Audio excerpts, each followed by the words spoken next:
नहीं थक रहा था। अब अगर महाराष्ट्र झारखंड में हारे तो खुद के लिए यही कह पाएंगे? अनुराग भदौरिया जी जवाब दीजिए। देखिए, आपके प्रोग्राम में आधे समय तक हर्षवर्धन त्रिपाठी बोलते हैं, जो अघोषित बीजेपी के प्रवक्ता है, अपने आप को पत्रकार बताते हैं। शर्म आनी चाहिए आपको। हाँ जी, सही आप ही कह रहे थे फ्रॉड सेकुलरिज्म बता रहे थे ना, तो फ्रॉड आप समझ जाइए। आप एक बार भी मोहित पांडे की बात नहीं बता पाए कि उसकी लॉकअप में डेथ होगी, कैसे डेथ हो गई।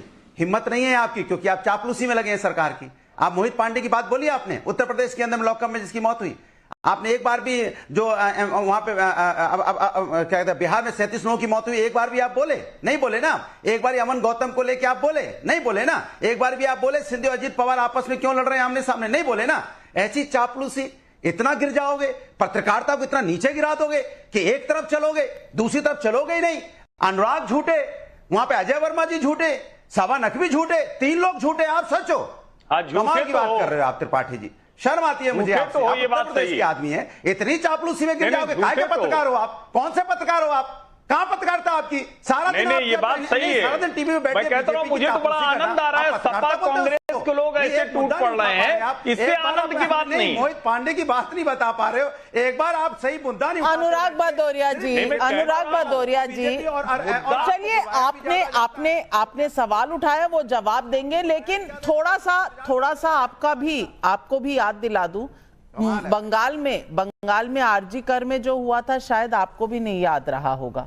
आपने भी कोई मुद्दा नहीं उठाया था, लेकिन हर्षवर्धन त्रिपाठी जी से आपने सवाल उठाए। हर्षवर्धन त्रिपाठी जी जवाब। से बीजेपी की नीचे ना हो पाए, आप बंगाल चले गए। कमाल है भाई। नविका जी, ये प्रवक्ताओं की सबसे खराब आदत है और इनको कुछ नहीं सूझता तो संघी है, भाजपाई है, ये कह के खत्म हो जाते हैं। लेकिन देश के लोग देख रहे हैं कि कितनी बेशर्मी से प्रवक्ता उस विषय को छोड़कर दूसरे सारे विषय पे जा रहे हैं। अगर अभी आपके इस शो में जो विषय है उस पर बात कर रहा हूं मैं, महाराष्ट्र और उत्तर प्रदेश के उपचुनावों की बात हो रही है, और जिन विषयों पर जब बात होती है मैं तो उसी पर बात करता हूं। लेकिन चूंकि अनुराग भदौरिया और अजय वर्मा जैसे लोग, और मैं इनको गलत नहीं मानता, ये ठीक काम कर रहे हैं, इनको अपनी पार्टी का बचाव करना है, मुझे किसी का बचाव थोड़ी ना करना है। ये चुनौती इनके सामने है कि कैसे ये अपनी पार्टी में अपना चेहरा चमका कर रखें। पत्रकार के तौर पर मुझे देश के लोगों की चिंता है, इनकी चिंता कतई नहीं। पत्रकारिता नहीं होती। सौरभ सिंह का रायगढ़ छत्तीसगढ़ से सवाल है, हिंदू मुस्लिम कौन कर रहा है? एक पक्ष खुलकर वोट जिहाद,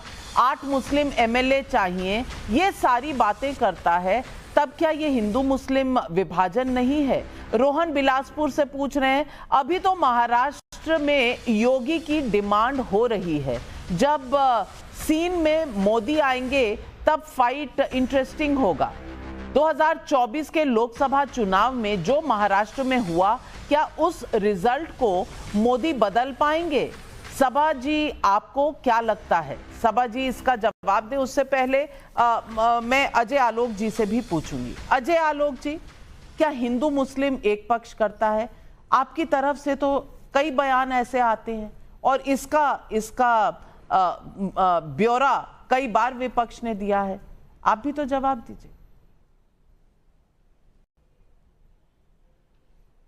मुझे कोई शर्म नहीं है ये बोलने में कि भारतीय जनता पार्टी इस देश में सबको एक नजर से देखती है, लेकिन विपक्ष जो है उसका चश्मे का रंग अलग हो जाता है, खासकर जब हिंदुओं की बारी आती है।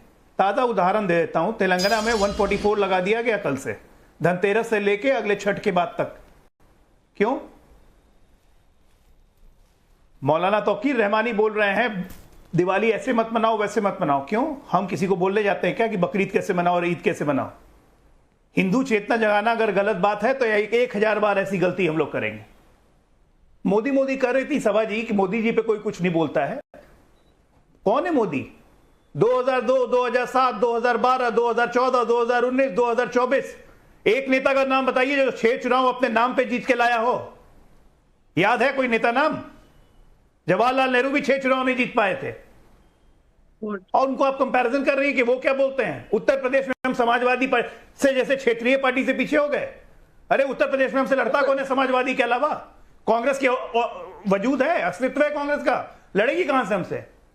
और इसलिए हारे उत्तर प्रदेश और महाराष्ट्र में। सभा जी, आप भी जानती हैं कि नैरेटिव फैलाया गया कि आरक्षण खत्म कर दिया जाएगा, संविधान बदल दिया जाएगा, तो काट की हांडी तो बार बार चढ़ेगी नहीं ना। उसी हरियाणा में जहां से जाटलैंड कहते थे, 13 जाट हमारे जीत के आ गए। बदल दिया संविधान, बदल दिया आरक्षण। झूठ बोल के एक बार आप बहला सकती हैं, बार बार नहीं ना बहलाइएगा। मानते हैं हम कि नैरेटिव के चक्कर में हम फंसे, हमारा नुकसान हुआ, लेकिन हम 24 घंटा काम करने वाली पार्टी है, संगठन की पार्टी है। हमने लोगों को समझाया, लोग हमारी तरफ मुखर हो रहे हैं। आप कहती हैं कि शिवसेना की बात नहीं करती, एनसीपी की बात नहीं करती। क्यों बात करें भाई शिवसेना एनसीपी की, शरद पवार की क्यों बात करें? शरद पवार के करप्शन पे यूपीए के टाइम में कितनी बार डिबेट्स हो चुकी हैं? एक बार हुई हैं। वो सो कॉल्ड फेमस चीनी घोटाला के चीनी का दाम बढ़ने वाला है 23 रुपए से 35 रुपए किलो, और इंटरनेशनल वाटर्स में खड़ा है चीनी 2 लाख मेट्रिक टन। ये घोटाला याद आया आपको? आप थी उस डिबेट पे। खैर, करप्शन पर तो आप नहीं कहें। अजीत पवार पर भी आपने कई इल्जाम लगाए थे, लेकिन अजीत पवार आज आपके साथ बैठे हुए हैं, तो अजीत पवार पे हमने करप्शन का मुद्दा तो आप छोड़ दें अजय यादव जी। लेकिन आपने सबा नकवी जी से सवाल पूछे हैं, तो सबा नकवी जी को जवाब देने का भी पूरा मौका दूंगी। सबा नकवी जी, जवाब दीजिए। ये जवाब ऐसी बातों का देना नहीं है, लेकिन मैं कह सकती हूँ घोटाले की आप बात कर रहे हैं, अडानी का भी घोटाला है, महाराष्ट्र में भी उठाया गया है। सारी जमीन घोटाले नहीं, एक नेता बताइए ना जिससे 6 चुनाव जीते हो लगातार अपने नाम पे। और वो आपकी कौन 6 चुनाव जीते हैं? एक नेता का नाम बता दीजिए। अभी आप मोदी कह रही थी कि हम लोग मोदी की बात नहीं करते हैं। तो नवीन पटनायक जीत गए थे। अगर नवीन पटनायक की पार्टी इतनी बुरी तरह 2002, 2007, 2012, 14, 19, 24। देखिए अजय जी, यूपी में आप क्षेत्र पार्टी से हारे, आपके नंबर कम हो गए हैं। आप जानते हैं ना ये फैक्ट कि अभी कोलिशन की सरकार तो हमारे नंबर कम हो गए तो हम हार गए। आपके पुराने नंबर कम हो गए तो हम हार गए। कोलिशन की सरकार, कोलिशन बना के चुनाव ही लड़ा था भाई। पार्टी थी कि नहीं? वो अगर कोलिशन लड़ा के चुनाव लड़ा था। हट जाए, क्या मोदी प्रधानमंत्री रहेंगे? सीधा सवाल है, ये टेक्निकल सवाल है, आइडियोलॉजिकल। ना तो मुस्लिम हटा दीजिए ना, इसी को तो राजनीति कहते हैं। राहुल गांधी को अगर इतनी राजनीतिक समझ है तो बोलिए कि हमारे सहयोगी हमसे ले ले, सरकार गिर जाएगी। राहुल गांधी की पॉलिटिकल समझ इतनी है तो ये काम करते क्यों नहीं है? मना किसने किया? पार्टी अगर वो हट जाए, अगर चंद्रबाबू नायडू हट सबा नकवी जी, यूपी में समाजवादी पार्टी से कम सीटें बीजेपी की आई हैं, लेकिन क्या ये हार है? और अगर ये हार है तो क्या 99 सीट जीतने वाले राहुल गांधी की जीत हो गई? और जो शुरू किया था, जहां से अजय वर्मा जी ने कि 234 हमारी और 240 इनकी, इंडिया अलायंस सारी पार्टियां मिलाकर 234, बीजेपी अकेली 240, कंपैरिजन तब ठीक था, तब किसी ने उंगली नहीं उठाई। लेकिन ये सवाल इसी बात का है कि महाराष्ट्र, झारखंड, उत्तर प्रदेश और बाकी बाई इलेक्शंस में इस चुनाव में क्या होगा, यही तो जनता पूछ रही है। राजेंद्र का अमेठी से भी यही